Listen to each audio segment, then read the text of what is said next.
At the start of our story, we see an old man coughing and muttering, "I am an earthling from a civilized society. I came from a civilized society." Just then, a little girl enters his home carrying food. Seeing him in such a condition, she says, "Mr. Seio, are you okay? My mother sent this for you." We learn the old man's name is Seio. He thanks the girl. As she places the food on the ground, she replies, "It's not a problem. Please get well soon and make more soap." With that, she leaves, walking back toward her home through the snowstorm. This old man, Seio, once a CEO, is indeed an earthling and inhabitant of a highly civilized world. It has been 50 years since he fell into this cursed realm. He and several company employees, including Director Kim, were on their way to a workshop when a sudden landslide swept them away. When they awoke, they found themselves in a bizarre world, one filled with towering, three-tailed foxes, massive two-headed snakes, and sword-wielding warriors who soared through the sky. It was like one of the martial arts novels Seio occasionally read. Most of his colleagues adapted surprisingly well to this new world, except him. Among the 7 who fell into the martial world that day, their destinies unfolded rapidly.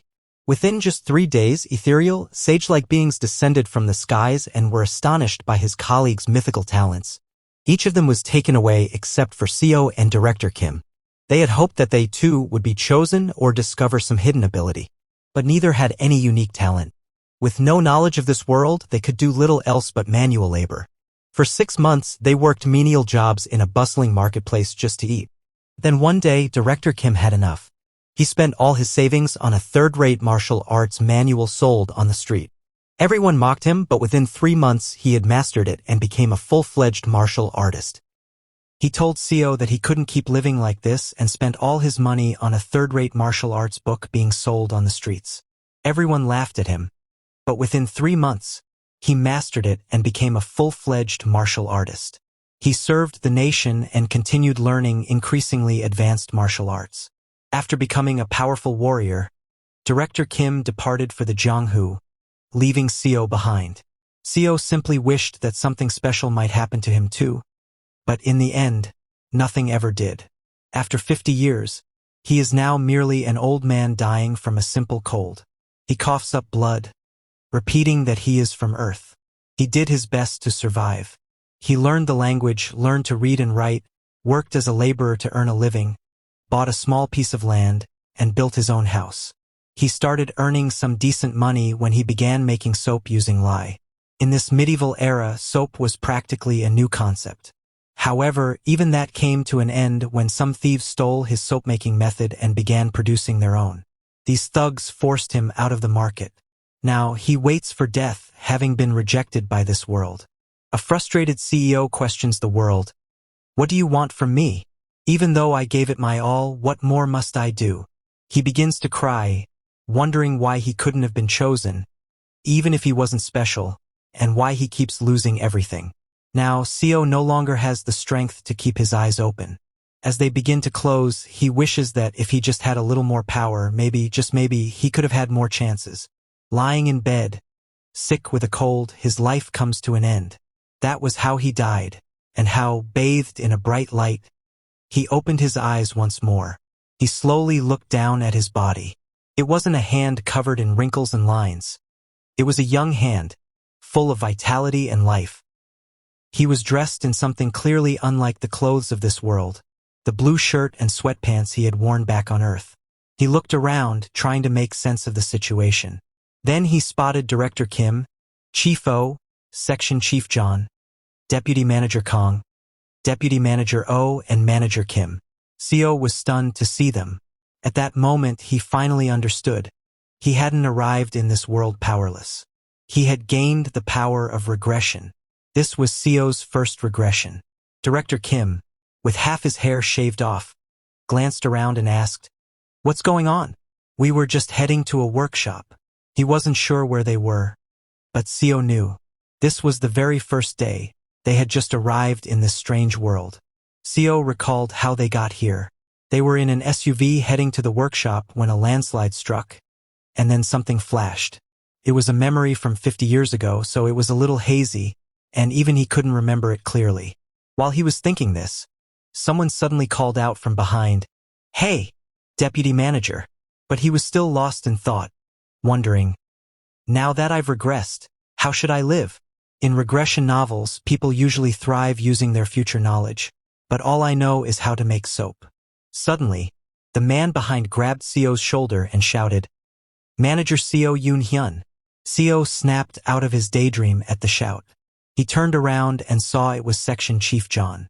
Seo said, trying to explain that he was slightly startled. But suddenly, with a swish, Section Chief John slapped Seo across the face. Everyone present was stunned to witness it. Section Chief John shouted, "Deputy Manager Seo, you bastard! You fell asleep while driving on the mountainside. You nearly got us all killed." Seo stood there, dazed by the slap. He had forgotten about this deputy manager title.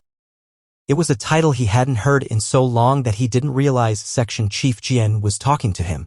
Section Chief Jien glared at Seo and asked, "Manager Seo, do you want to lose your job the moment we return?" Hearing that, Seo recalled the face he hadn't seen in ages, Section Chief Jien Myong-hun. He was the nephew of John Myong-kail, the executive director of the company Seo worked for. At just 32, he had already secured the section chief position through nepotism. When John Myong-hun was about to lunge at Seo in anger, Chief O stood up and held him back. He told Jan that was enough, since the landslide wasn't something Deputy Manager Seo could have done anything about. But Jan shouted again, asking, "Aren't you upset, Chief O? This crazy jerk was dozing off. That's why we're in this mess." Hearing that, Seo remembered that he really had dozed off while driving. But the reason he was so tired was because John had dumped all his work on Seo the day before the workshop, the tasks John had been avoiding, forcing Seo to stay up all night. Thinking back again, Seo also recalled that originally the person assigned to drive was John. He was the one who was supposed to drive. Pointing at Seo, John shouted, "The stupid bastard. We're stranded because of him." But Seo was gradually beginning to remember his memories from 50 years ago.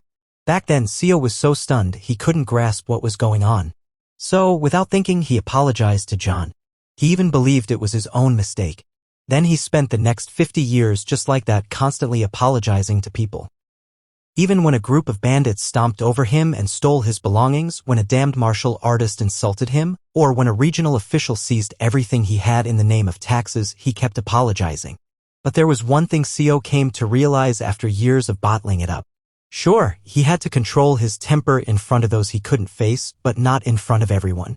Seo got up and, with a calm expression, said, "Section Chief John, I know you're upset, but this isn't the time to be blaming others." Hearing that, John became furious and charged at him. He punched Seo again, yelling, "Are you picking a fight?" That punch made Seo realize he didn't have to kneel before someone he could deal with. He turned back and punched John in the face, sending him flying. Watching that, everyone there was completely shocked. They couldn't believe their eyes. Seo kept punching John. In his previous life, Seo had been beaten by martial artists countless times. He was attacked by bandits while collecting herbs in the mountains, by more bandits during years of poor harvest, and even by officials because he couldn't pay his taxes. Now, Seo pinned John down, not giving him a single chance to fight back. Seeing this, everyone stood frozen in place, unsure of what to do. In that violent world, Seo managed to gain something the others didn't. He gained violence. When you strike someone in the eyes, their fear multiplies. And after a beating like that, only two words naturally come out of an opponent's mouth: "I'm sorry."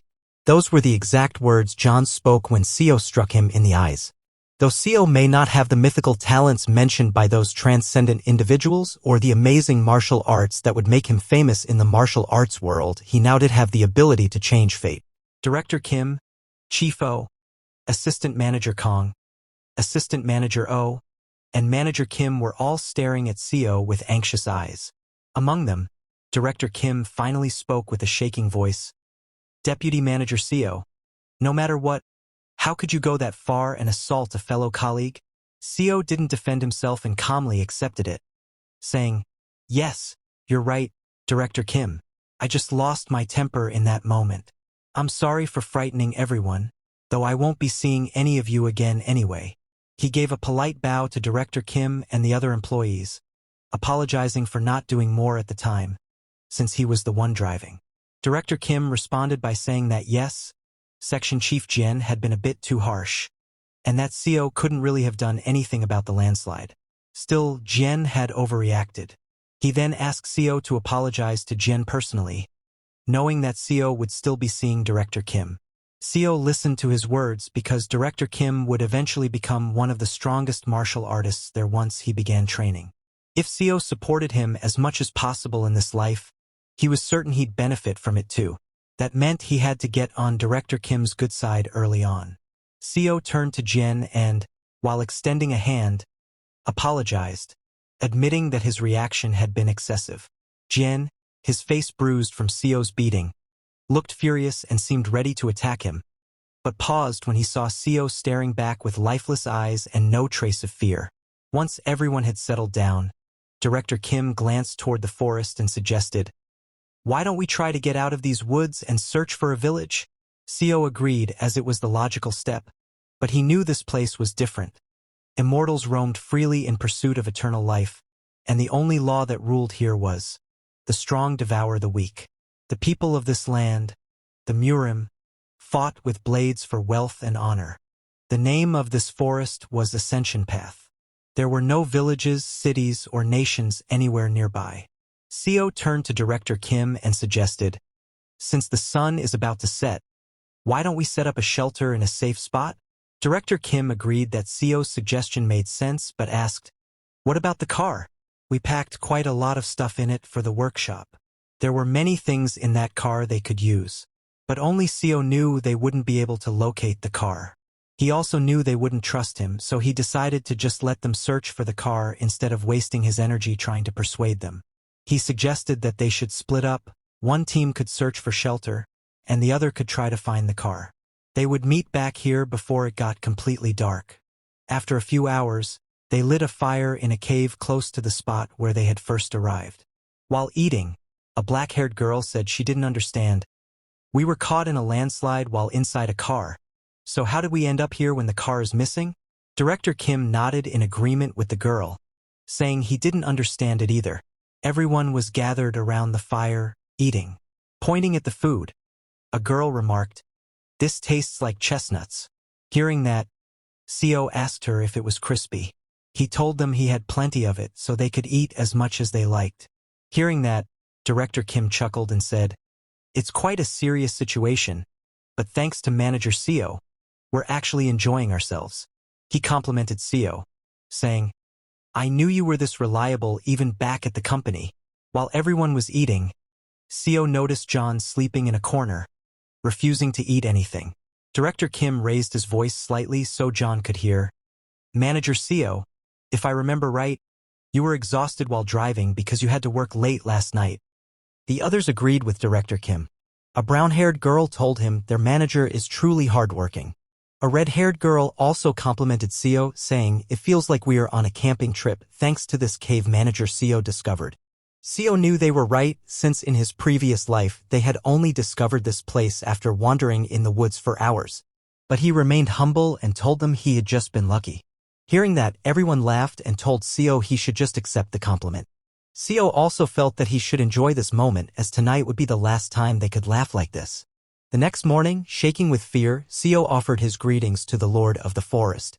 The Lord of the Forest Seio was greeting was a massive seven-tailed fox with glowing red eyes. The fox gazed at Seio and, smiling, said, "You carry quite a distinct scent for a human. Even after living for thousands of years, I've never encountered humans like you." Hearing the noise outside, the black-haired girl woke up. She stepped out and asked Seio what was going on. But the moment she saw the enormous fox, fear took over and she screamed. Hearing her scream, the others also woke up and rushed out of the cave. When they saw the giant fox, they too were terrified and screamed. Hearing them, Seio turned around and shouted, telling everyone to show respect to the Lord of the Forest and kneel down. Upon hearing Seio, the seven-tailed fox said, "Every time I encounter you humans, I'm reminded of how foolish and disrespectful you all are." It told them that normally it would tear off all their limbs, but since one among them seemed to understand how to show proper respect, it would let them go this time. With that said, the fox declared they must pay a price for trespassing in his territory. If one of them offered an arm, he would allow them to remain here. Hearing the fox speak, everyone was already deeply frightened, and after hearing its demand, their fear only grew worse. Seio was also terrified because in his previous life, everyone who saw this creature had screamed in panic and they were all killed after enraging the fox. But this time, Seio felt slightly relieved seeing that the fox acknowledged his respectful behavior and wasn't tearing off all their limbs like before. Then, licking its lips, the seven-tailed fox asked who would offer their arm. Seio reasoned that it was just one person's arm that was all they needed to sacrifice. Besides, a lost arm could be healed by the cultivators who would arrive 2 days later. On top of that, Seio had already prepared an herb that would help reduce the pain. Thinking all that, Seio rolled up his sleeves and reached out his hand toward the seven-tailed fox. While trembling, he told it that he would offer his arm.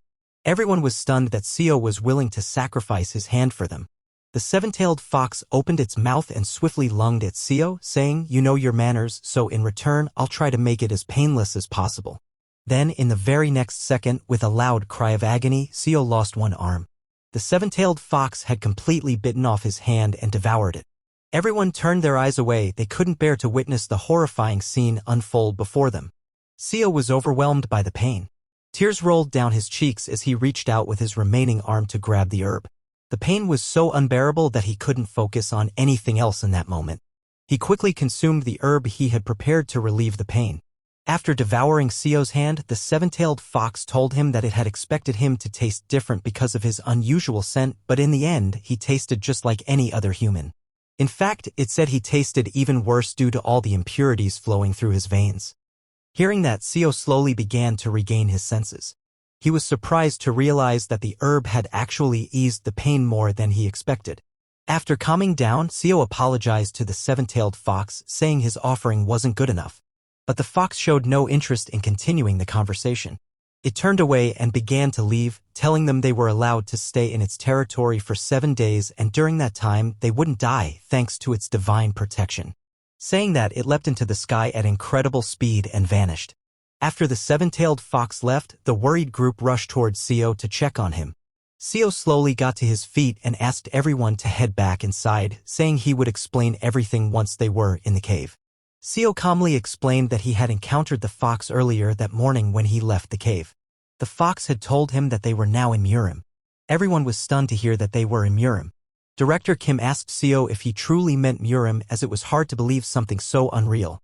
Seio said it didn't matter and assured them they would be safe for a week since he had sacrificed his arm. Hearing that it was only for a week, Director Kim asked Seio what would happen after that. Breathing heavily, Seio replied that the next week they would have to give up something else. Hearing that, everyone was left in shock. As the herb began to take full effect, Seio started feeling drowsy. He told the others he was feeling sleepy and would rest for a while, hoping they'd understand. With that, he dozed off right there. Then, 15 hours later, at night, Seio woke up alone inside the cave. He could hear his colleagues talking outside. They were all upset with Jian, questioning how he could claim that manager Seio had willingly sacrificed his own arm. Jian snapped back, asking, "Then who's willing to give up their arm or leg every week?" But Chifo responded, saying that manager Seio was extremely valuable, as he was the one who had provided them with both food and shelter. Then John suggested that they should learn as much as possible from Seio within the week, adding that since he had already lost an arm, he likely wouldn't survive much longer anyway. That's why, he said, Seio should be the one to make the sacrifice again. John said all that, not knowing Seio had woken up and was listening from behind. Seio was shocked to hear that now that he had become so weak, John wanted to cut off one of his limbs every week to feed the fox. That was certainly not pleasant. Staring at John, Seio picked up a rock from the ground. He stared at the rock and thought that, with all the violence he had learned from being beaten for 50 years, he could easily kill a modern man like John Hune with just one arm. He glanced at John again, who was still trying to persuade the others to make Seio surrender his other arm too. Furiously, Seio wondered to himself whether he should kill John, but he chose not to act impulsively. Instead, he tossed the rock aside and walked back to the cave. He realized that fear had clearly frozen their minds, and if he behaved too harshly now, it could create problems in his relationship with Director Kim. Suddenly, Chifo yelled at John to keep quiet if he didn't want his ankles broken again. Hearing that, Seio chuckled. He had been right to believe they were good people. It was simply a confusing situation for everyone. The following morning, as the sun rose, everyone assembled in front of the cave. This time, a two-headed snake appeared before them. But unlike the fox that had devoured Seio's arm, the two-headed snake merely asked for a small amount of blood. It was the exact same snake that had drained Chifo's blood, the one who had lost his limbs in his previous life. Hearing that it was only a small amount, A nervous Chief O stepped forward and offered his arm this time.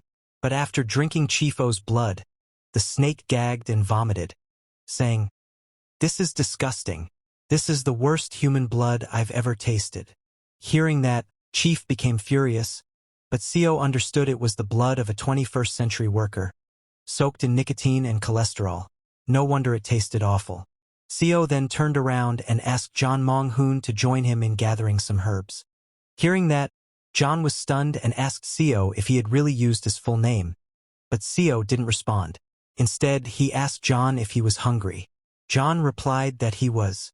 CEO walked up to John and said, "I'll teach you about the fruits and edible herbs, so come with me."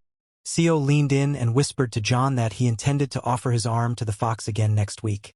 And if he didn't survive, someone had to know how to live in this forest. Hearing that, John became extremely frightened, realizing that CEO had overheard everything the previous night. He had no option but to thank CEO and agreed to go along with him. Hearing his gratitude, CEO quietly laughed to himself because only he knew the fox wasn't returning, and Jian would never get the chance to use this knowledge. As the two of them reached a place filled with fruit trees, CEO shouted, "Jong Hun, how many times do I have to tell you that's the wrong fruit concentrate?" CEO apologized while picking a red fruit. Watching this, CEO warned him that eating that fruit could get him killed. This went on for hours as CEO kept giving instructions to John, and Jian had no choice but to follow them. Eventually, Jian began to feel drained and asked CEO to wait a moment, saying he needed a break. He had been digging endlessly to collect these herbs. Seeing his condition, CEO quietly laughed to himself because this was exactly how Jian had punished him when he first joined the company. CEO told Jian they had to finish before nightfall, so they needed to move quickly. Time passed gradually, and both kept working on their tasks. Then suddenly, John unearthed a huge ginseng. John was stunned to see it. Holding it in his hand, he said, "This thing is massive." He asked CEO if it was real ginseng. CEO replied that it was something like that. CEO knew that while it looked like ginseng, to be accurate, it was actually a yellow bamboo root. It could be due to the ascension path being so filled with energy, but here, yellow bamboo roots, usually no bigger than a pinky finger, had grown to this enormous size. CEO knew it wouldn't be very useful for cultivators, but it was an incredibly valuable medicine for martial artists known to boost ki, and it would likely benefit Director Kim. While they were talking, they discovered two more right nearby. Amazed, John asked CEO if it was alright to dig up so much wild ginseng. CEO naturally said yes and told him to take off his shirt and use it to carry them. CEO then glanced at the setting sun and noticed a crack in space. Seeing it, he realized that the cultivators would be arriving soon. He said to John, "Let's head back." As they made their way to the cave, the crack CEO had noticed earlier suddenly erupted with a massive blast, releasing an enormous surge of spiritual energy into the sky. At the moment of the explosion, Jian collapsed to the ground, screaming and holding his head.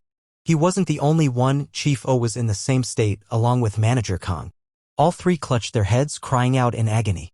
Seeing this, Director Kim started to panic, asking what was happening to them. Just then, three cultivators appeared, soaring through the sky.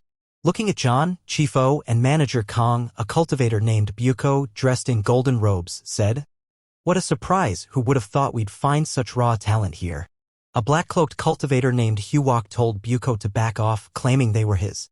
Hearing this, the third cultivator, dressed in blue, called Huwok shameless. Watching these cultivators, Director Kim became frightened and asked who they were. The cultivators noticed there were 7 individuals, but only 3 of them had spiritual roots. The others were simply ordinary mortals.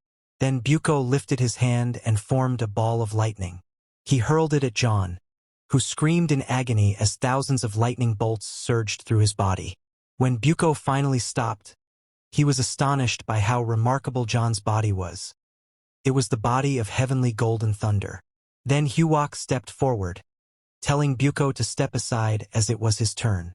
He was holding a musical instrument, and as he began to play, Manager Kong, who had her ears covered, suddenly started screaming in pain. But it wasn't an ordinary scream. It was so loud that it echoed throughout the entire forest. Seeing this, Huwok became overly excited, realizing that Manager Kong possessed the ghostly and transforming immortal root.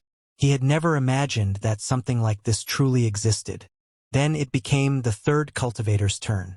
He landed on the ground and, placing a hand on Chief's shoulder, infused him with spiritual energy. He examined Chief's body and discovered that it was a unique holy body. Chief was completely stunned and asked the cultivator what was happening. The cultivator smiled and announced that he would take all three of them as disciples of the Azure Heaven Creation sect, since each of them had the potential to change the entire world. In a deep voice, he asked Chief, "How does that sound?" Chief O was terrified in the cultivator's presence. He could barely breathe. He was overwhelmed, wondering what this power was, and felt like refusing might cost him his life. Suddenly, Huok descended and urged Chief O to join the Black Ghost Valley instead, saying they possessed every cultivation method: immortality, the power to defy the heavens, fame, and fortune. He vowed that they would receive all of it within 100 years. Moments later, Buko also came down and questioned Huok, asking what he was talking about, claiming that the Golden Divine Heavenly Thunder sect was the one most suited for them. While they were arguing, Director Kim stepped in and asked the cultivators if they could help them escape the forest, as at this rate they would all end up dying there. But the cultivators paid him no attention. Buko pulled out a bottle, opened its cap and said, "Mortals worry too much. How did you make it to the ascension path with such a useless body?" Saying this, he aimed the mouth of the bottle at John, and it instantly pulled John inside. John could do nothing but scream for help. Then the blue-robed cultivator took Chief O and glanced at Seio. He smiled and said, "Looks like one of them lost an arm to that fox." Noticing the wound, he decided to help personally. He channeled his spiritual power to heal Seio's hand, telling him that although he was just a mortal, he had courage. Seio's entire hand regenerated, and he expressed his thanks to the cultivator. He also took Manager Kong along with him.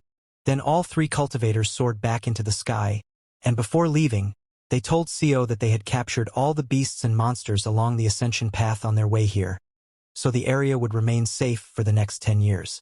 Watching them leave, Director Kim ran after them, asking them to wait and to tell them which direction to go, since they had no idea how to get out.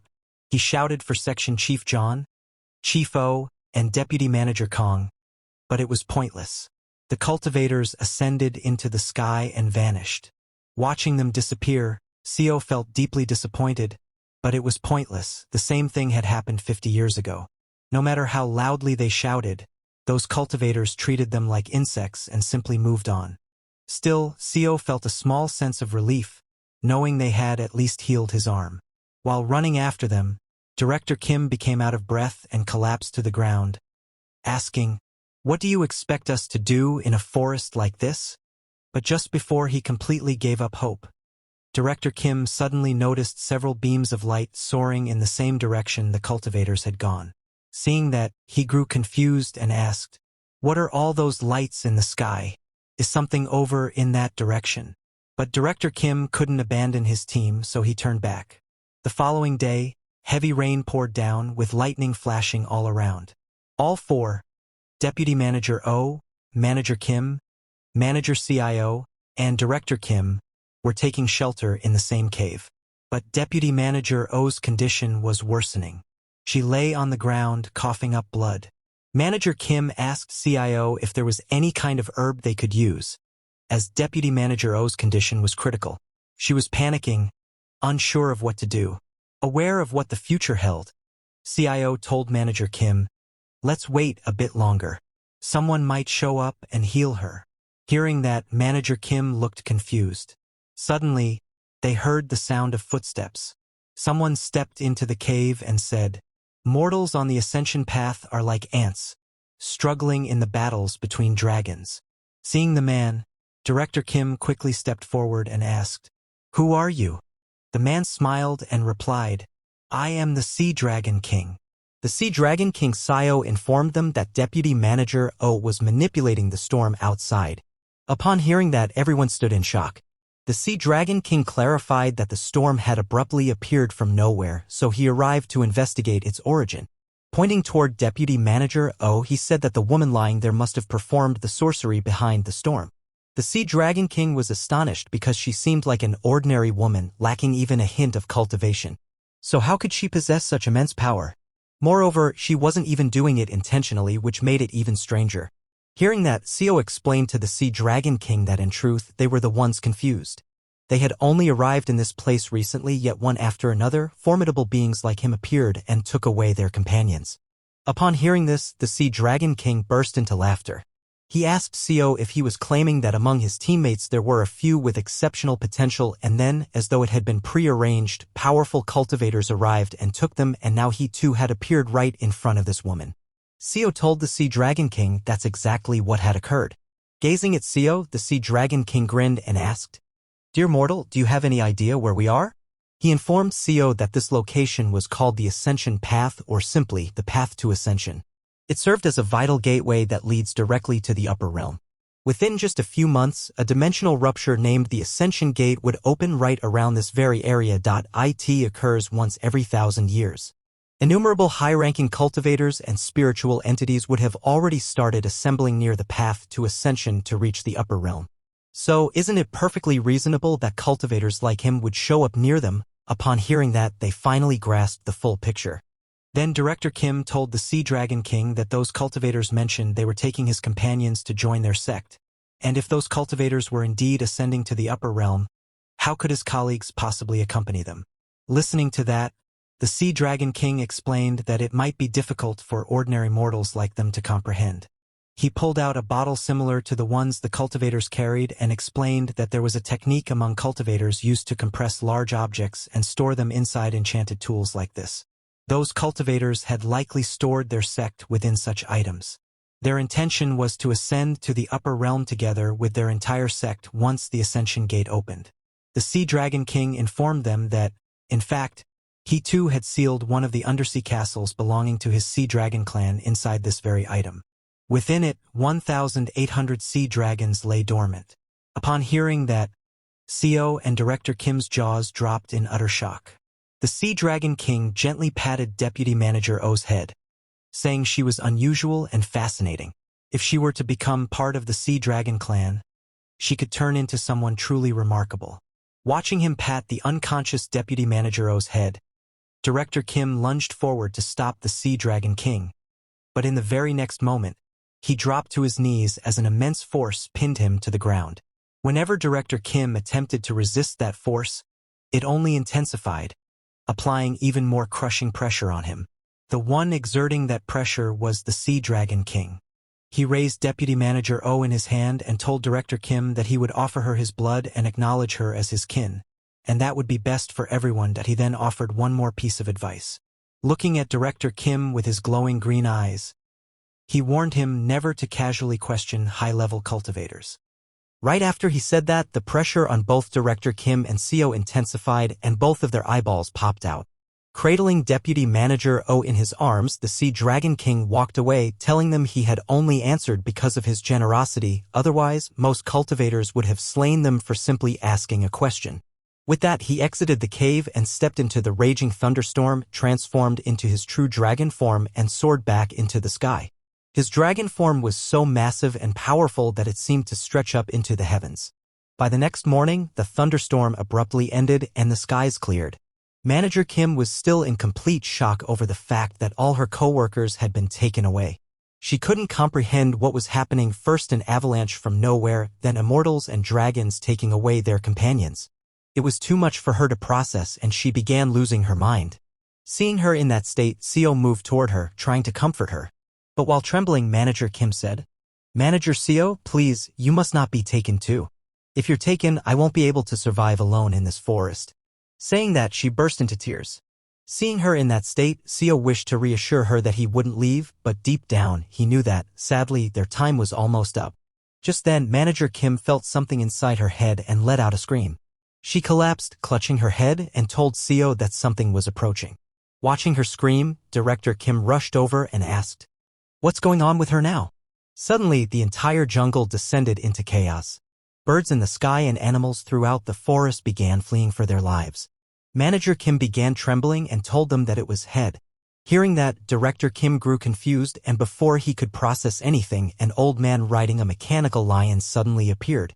That old man was startled to see mortals there and questioned how mere mortals had entered the path to ascension.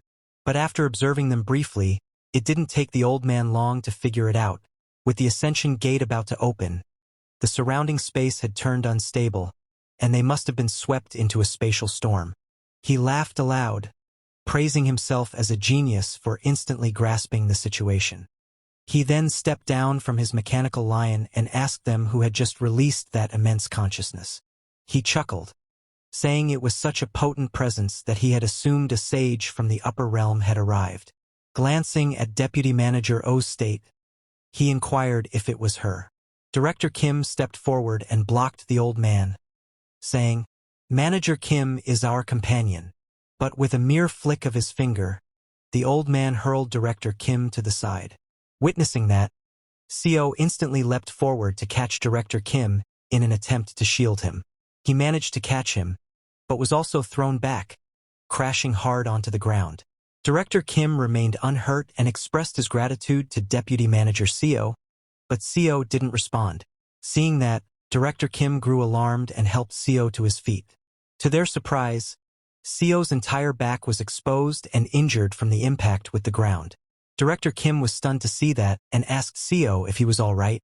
CEO, in a slow and weak voice, told Director Kim that he was fine. Meanwhile, the old man approached Deputy Manager O and gently held her by the chin, asking, "Let me take you in. You don't possess any spiritual root, but I can awaken it within you using my power." The old man pondered what might occur if such a peculiar consciousness developed into a cultivator's divine consciousness. Hearing that, Deputy Manager O began crying and looked towards CEO and Director Kim for help. When he saw her turning to them, the old man looked at CEO and Director Kim and questioned whether she was still clinging to her worldly attachments even after his offer to take her in. This enraged the old man. Channeling his power, he seized both CEO and Director Kim by the neck and lifted them into the air. Both of them began gasping for breath. The old man told Deputy Manager O that he would personally sever all her worldly bonds. Watching them struggle like that, Deputy Manager O became terrified. She started weeping, pleading with the old man to stop. She told him she would do whatever he wanted if only he would spare them. Hearing her, the old man told Deputy Manager O that she must let go of all her worldly attachments. While sobbing, Deputy Manager O told him that she understood. After hearing that, the old man decided to spare CEO and Director Kim, and both of them collapsed to the ground. However, the old man realized that if he let them remain there, she would stay emotionally bound to them. So he resolved to send them to a nearby mortal nation. As he said this, he activated his spiritual powers and opened a portal. The old man informed Deputy Manager O that both of her colleagues would be scattered randomly through a dimensional rift, and even he couldn't predict where they would land. No sooner had he said that than a large portal opened and began pulling CEO and Director Kim inside. Director Kim was sucked into the portal almost instantly without even grasping what was happening. CEO, before being pulled in, used all his remaining strength to grab the herbs he had gathered the day before. Then both of them vanished into the portal. At the portal's edge, Deputy Manager O stood crying for them. As the portal closed, everything turned pitch black. Suddenly, the noise of a bustling crowd filled their ears. A street vendor's voice rang out saying, "We have the finest silks in Yango. Fresh scriptures from Shanji have just arrived." Both CEO and Director Kim lay unconscious on the ground. CEO was the first one to regain consciousness. As he rose to his feet, he looked ahead and noticed that he was in an alleyway with many people walking along the street nearby. CEO didn't recognize the place and began wondering where he had ended up. The reason it felt unfamiliar was that, in his previous life, he had never landed in a place like this.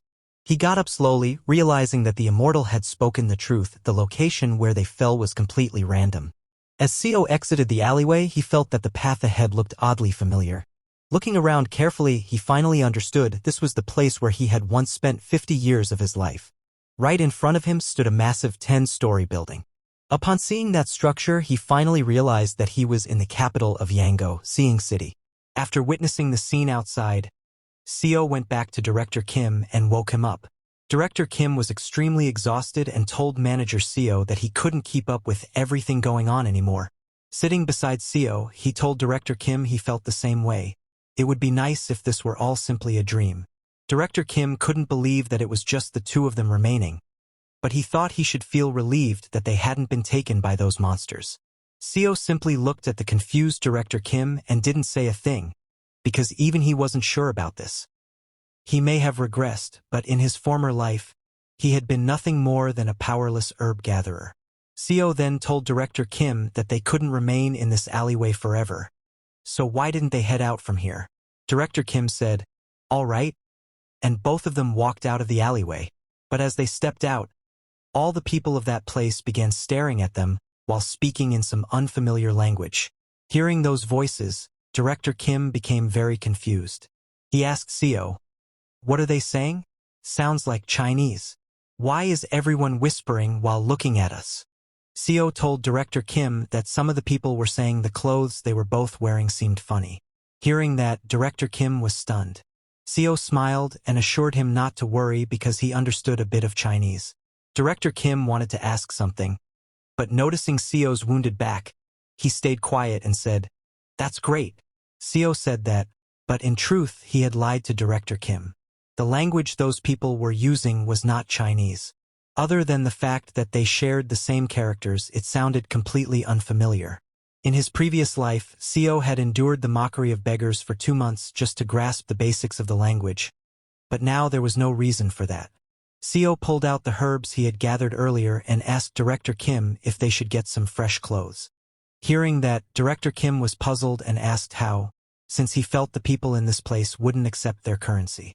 Seio didn't explain anything to Director Kim and simply led him to the city's medicine hall.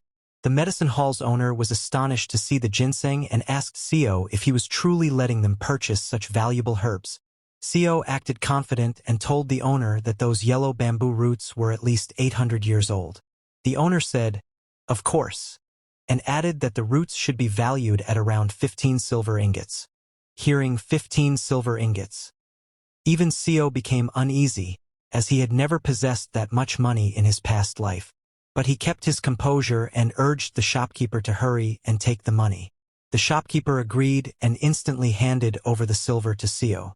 After leaving, Seio and Director Kim first bought some clothes and then purchased a house in the city. Director Kim was surprised to see the house they would be living in. Seio said yes and told Director Kim that starting today, he would teach him the language of this world. Hearing that, Director Kim became very happy and thanked Manager Seio. Seio made it appear as if everything was fine. But after bribing a few people for identity plaques and purchasing the land and home, they were left with only 1 silver ingot. He assumed it was because they were in the capital and that's why everything cost so much. While Seio was examining the money, Director Kim noticed Seio's back.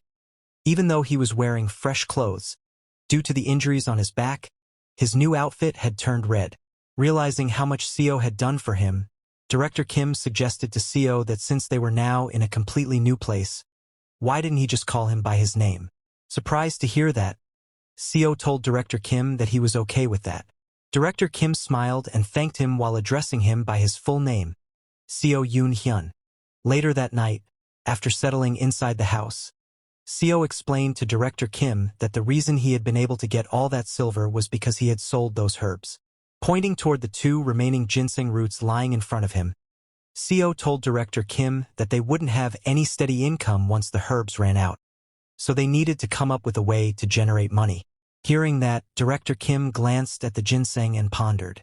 Then suddenly, he came up with an idea and suggested to Seio that they use the silver they'd get from selling the remaining herbs to start a business.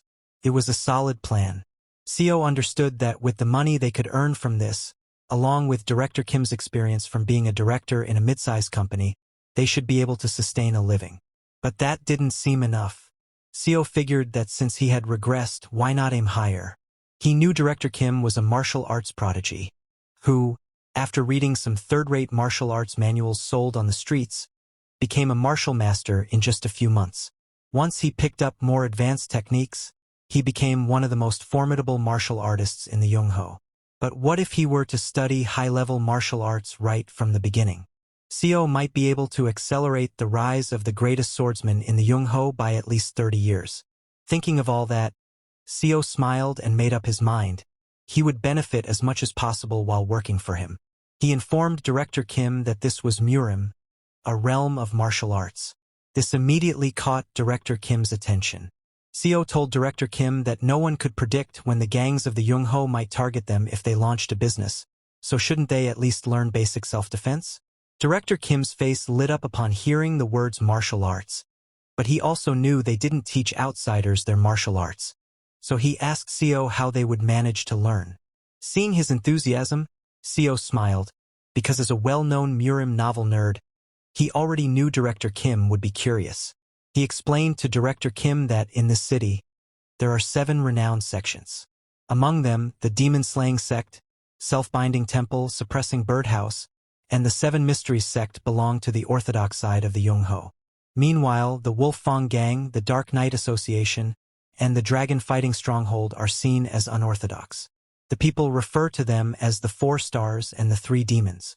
The demon-slaying sect primarily trains in sword and blade techniques. The self-binding temple is a Buddhist sect, while the suppressing birdhouse resembles the house sect. They focus on intelligence gathering.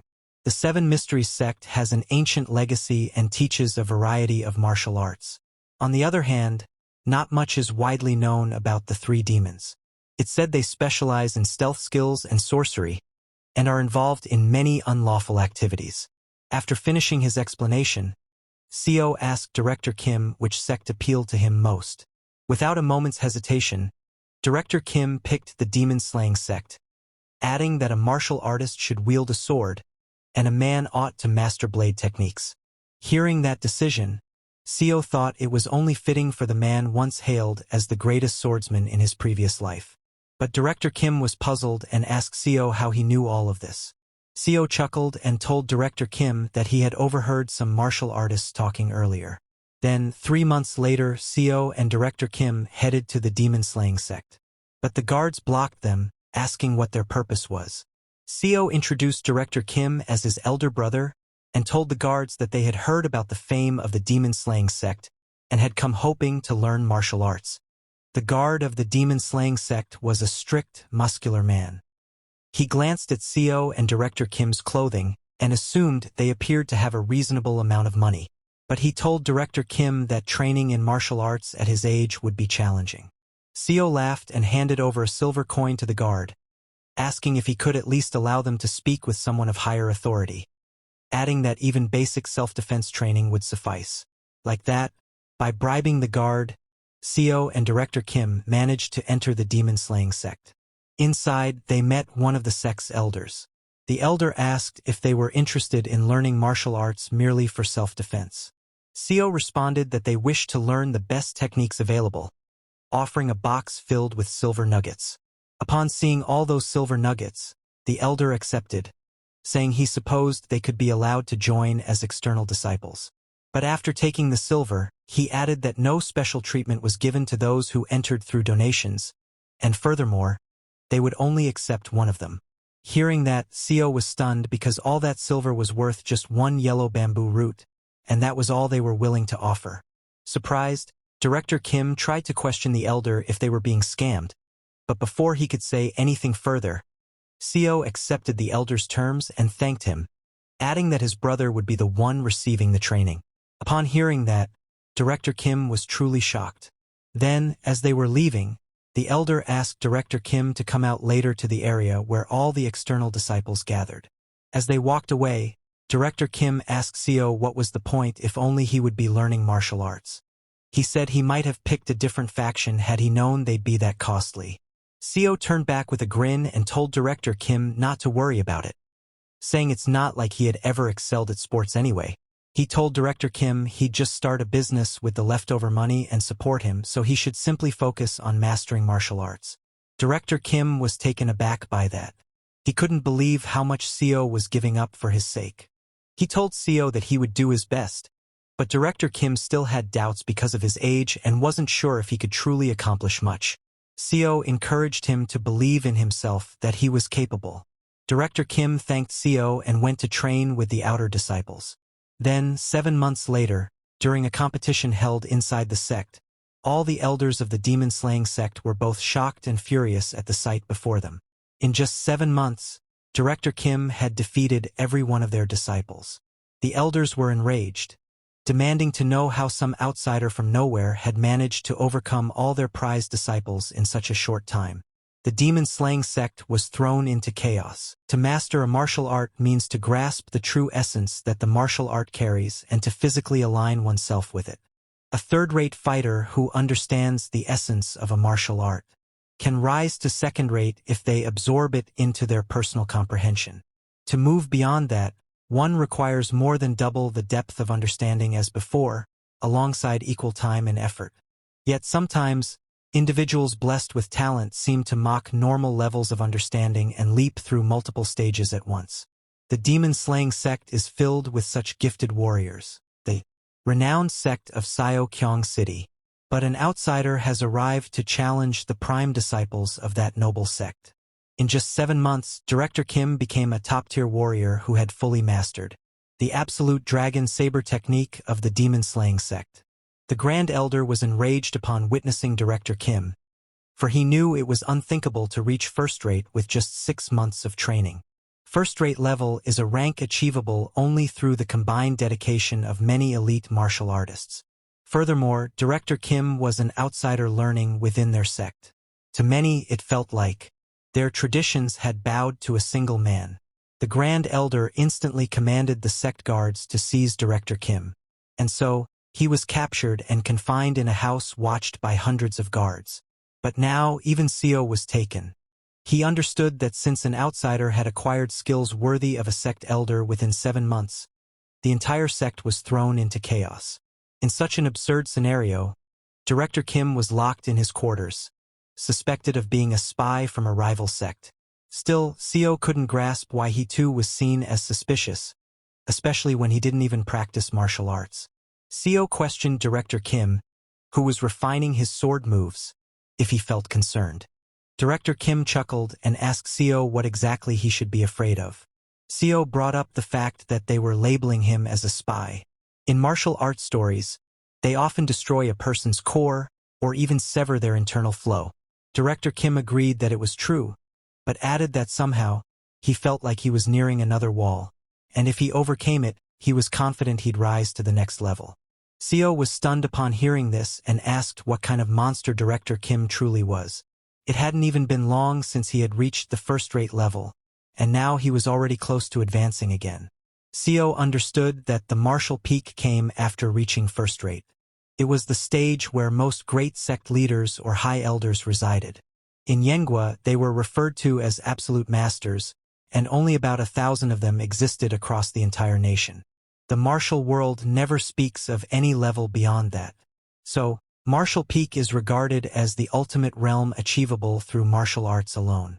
Seio realized his assumptions were off. At this speed, the world's strongest swordsman would appear 40 years earlier, not just 30. 7 days passed, and Seio along with Director Kim were still being held captive. But even during that time, Director Kim wasn't idle. He kept training and meditating without rest. After 7 days, all the chi he accumulated transformed into 3 blooming energy lotus flowers. Director Kim inhaled their essence directly through his mouth. Seio was stunned to witness the lotuses, for he recognized them as chi flowers that manifested only to masters at the martial peak, and 3 of them had gathered at once. After fully drawing in that chi energy, Director Kim stood and told Seio that he had broken through the barrier, and he no longer feared the leader of the demon-slaying sect. Hearing those words, Seio let out a laugh and admitted that Director Kim's talent far surpassed anything he had imagined. Director Kim smiled and told Seio that even he was amazed by himself. He had never imagined he possessed such talent. He wondered if this was the reason he had always enjoyed martial arts stories as a kid. Just then, an elder from the demon-slaying sect entered with several guards and declared, "Here arrives Jim Yong-hun along with his ally." The elder unfolded a scroll and announced they had orders from the sect leader to destroy the chi core of the so-called spy who had stolen their sect's martial arts. Hearing this, Director Kim glared at the elder in fury, while Seio panicked and tried to speak up. "We're not spies. We were only—" But before Seio could finish, the elder struck him in the face and shouted at him to stay quiet, claiming they'd heard them speaking in a coded language. He commanded the guards to hold them down. But before they could move, Director Kim drew his sword and, in a flash, sliced off the elder's hand.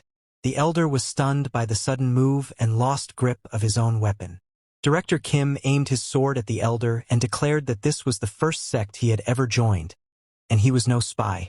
However, a guard from behind didn't listen and lunged to strike Director Kim. Before his blade could reach, Director Kim dashed with blinding speed and severed the hands of every guard in the chamber. Watching that unfold, all the guards turned and began fleeing. Understanding that he was a martial artist at the peak level, they rushed off to notify the sect leader at once. Seeing them flee, Director Kim turned to CEO and said he planned to visit other sects for training, then asked what CEO intended to do. CEO instantly responded that he would go with Director Kim and proposed they head to the famed unorthodox sect, the Dragon Fighting Stronghold. Upon hearing this, Director Kim chuckled and told CEO to go on ahead, assuring him they would meet there, but not before he dealt with the pursuit of the sect leader and elders. A few hours later, high up in the Dragon Fighting Stronghold's rugged mountain terrain, Director Kim stood atop a cliff with his sword and asked CEO why he was so late. CEO, panting hard after the long climb, laughed and said it was simply because Director Kim was too fast. While conversing with Director Kim, CEO's gaze was fixed on the blood-soaked sword in Kim's hand. Looking at it, CEO recalled how Director Kim used to scold him for being violent not too long ago. But even if it was for survival, this world had turned them into something different. CEO silently wished they could return, not to this brutal martial realm, but back to an ordinary life on Earth. If given the chance to regress, CEO only wanted to return to Earth. With all those thoughts, CEO continued climbing the mountain, following behind Director Kim. He understood there was no turning back now. Since they were here, they had to do what was necessary. After the betrayal from the demon-slaying sect, Director Kim seized control of the Dragon Fighting Stronghold. 2 years later, he traveled across all regions of Yenghua, defeating sect after sect. By the 3rd year, he had successfully shattered the emblems of every last sect. He became renowned as the greatest martial artist beneath the heavens and used his legendary status to unify the sects under the martial alliance.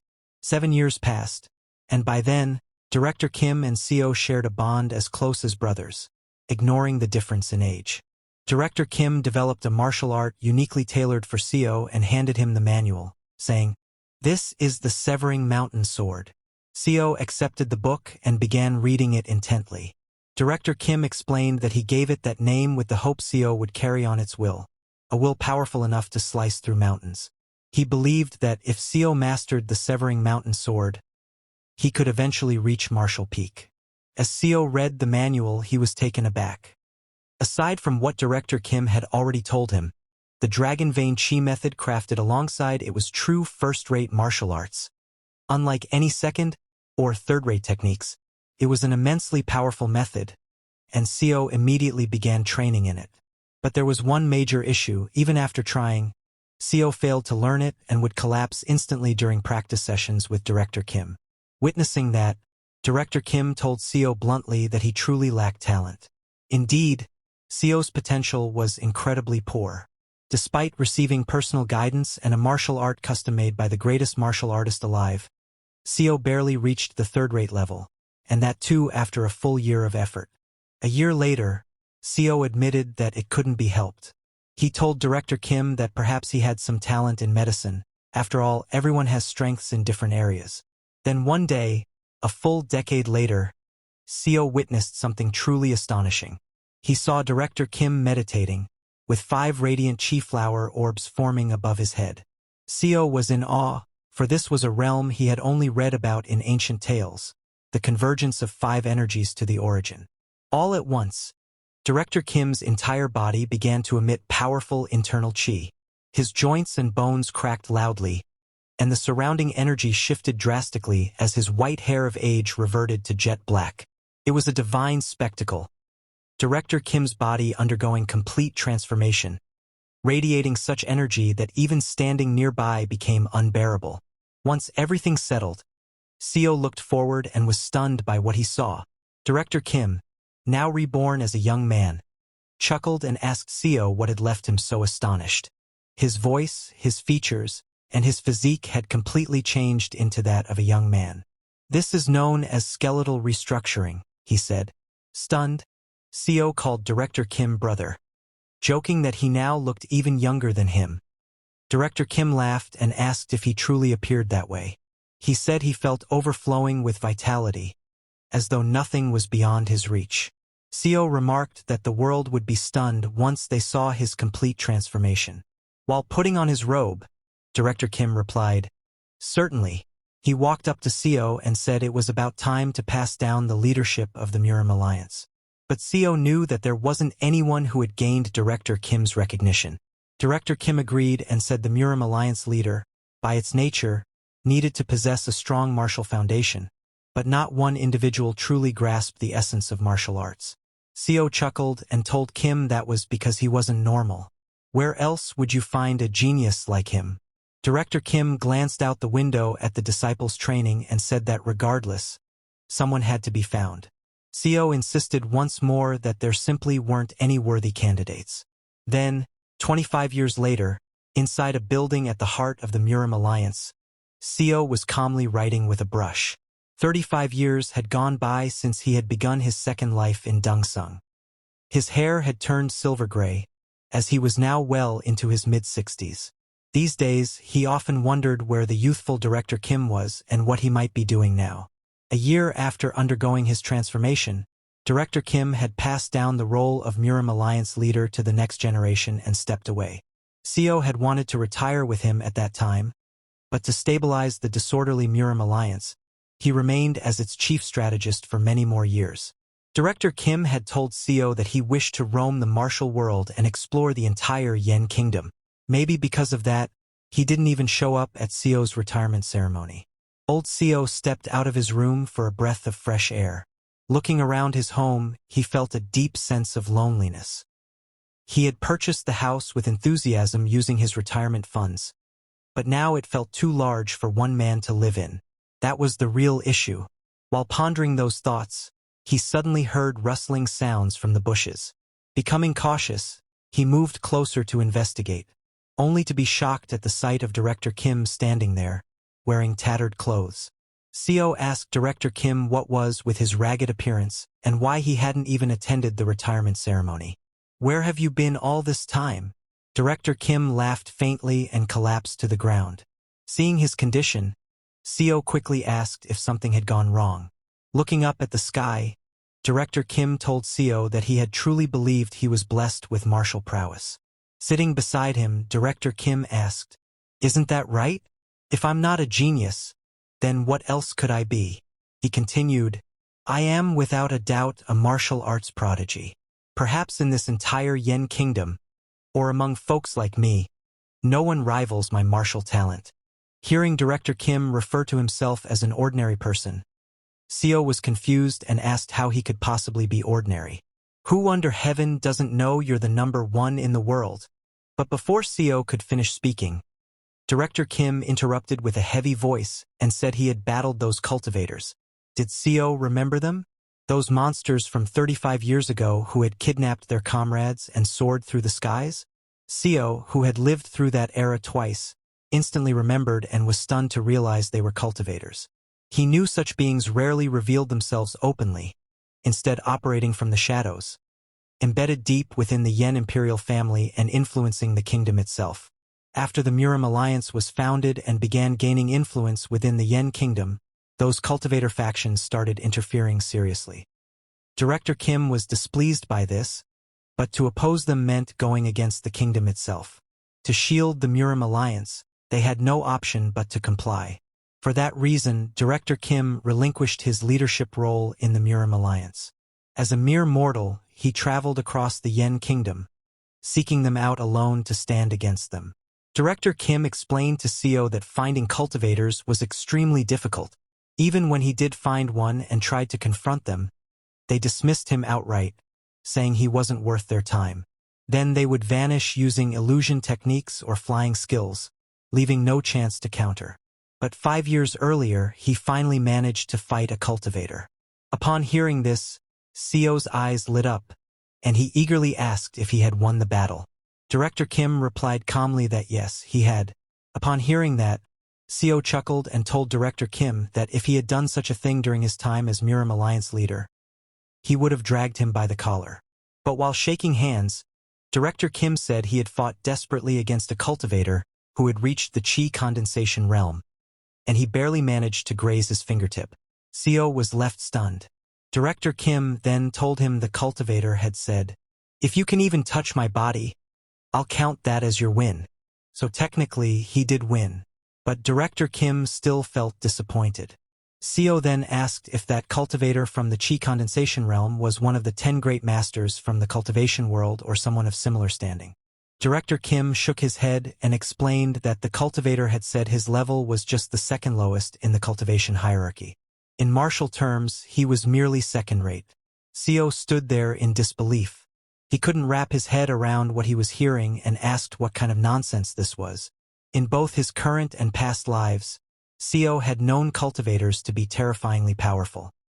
But Yonghun's martial arts clearly defied limits. He was someone who could walk on air using skywalking and slice through ancient steel and buildings like they were soft tofu. Yet, a genius like him could only manage to scratch the fingertip of someone near the bottom of the cultivation ladder? With visible disappointment, Director Kim said, "I was like a frog trapped in a well. We can never stand up to cultivators. They're like unstoppable natural disasters." Hearing this, CEO began sweating. Director Kim's words truly frightened him. But then, Director Kim pulled a hand out of his pocket and told CEO that today he had managed to cut the wrist of that cultivator. Hearing this, CEO brightened up and asked whether that meant his martial skills had surpassed the cultivators. But Director Kim shook his head and told CEO that the cultivator had simply used a talisman, and his hand regenerated. With that, Director Kim stood up and told CEO that perhaps his martial journey had come to an end. Stunned, CEO quickly asked what he meant by that. Director Kim told CEO that he had come to bid farewell. With a chuckle, he said, "That person said he admired my determination and would accept me into his cultivation sect. I'll probably begin as the youngest disciple." Hearing that, CEO asked if becoming a cultivator meant gaining immortality. And wasn't it said that only those born with spiritual roots could cultivate? Director Kim explained that for an ordinary person, the stage known as 5 energies converging to the origin was equivalent to the 5 elemental spiritual root that natural cultivators were born with. He explained to CEO that in order to acquire the trait that cultivators are naturally born with, mortals like them must dedicate their entire lives to simply awaken that basic foundation. As he spoke, Director Kim swung his blade and tore open the fabric of space itself, forming a glowing door in midair. While stepping through that portal, he turned to CEO and said that he must now aim for greater heights. Before disappearing, he handed CEO a book, saying, "This is my final gift to you." He told CEO to stay well, and vanished before CEO could utter a word. CEO looked at the book's title, Record of Transcending Cultivation and Exhausting Martial Arts. It was a manual, a record of one man's attempt to reach beyond cultivation through martial prowess. Worried, CEO gazed up into the sky and softly asked, "Where are you going, Director Kim, without me?" But no answer came, and the days continued on. 50 years had now passed since CEO arrived in this world, and once again, he was on his deathbed from a common cold. Such was fate. No matter how fiercely humans fight, they cannot defy destiny. In the end, nothing really changed except the bed and house in which he lay. He passed away on the exact same day as in his former life. This time, he had lived without holding back, hoping to avoid the same regrets from before. He was so absorbed in his duties that he had never even considered marriage. Still, thanks to that drive, he had united all of Yengua's martial sects and experienced worldly fame and riches. But even so, a hollow emptiness remained in his heart. He wondered, if we had pushed even harder, could Director Kim and I have broken through to the sky itself? CEO's frail body trembled beneath the weight of such regret. It was too painful to accept. And so, the curtain fell on CEO's second life. What happens next? Stay tuned, the next part is coming soon.